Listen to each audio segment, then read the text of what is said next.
how to create blogger account. So if you want to create a blogger account, then first of all open up a browser, any browser that you're comfortable with.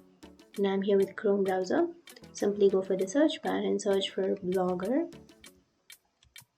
And after searching, here you will have www.blogger.com. Click on that.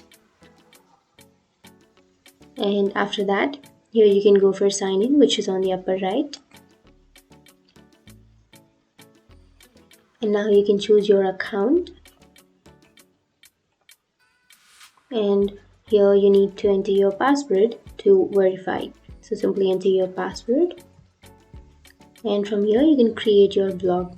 So here you need to choose a name for your blog. Simply enter a name or enter the title.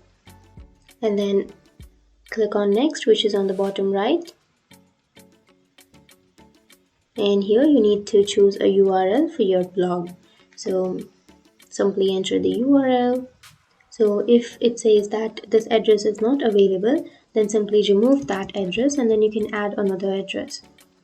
And after adding your address or after choosing your URL, click on next, which is on the bottom right. And now you need to confirm your display name. And then click on finish.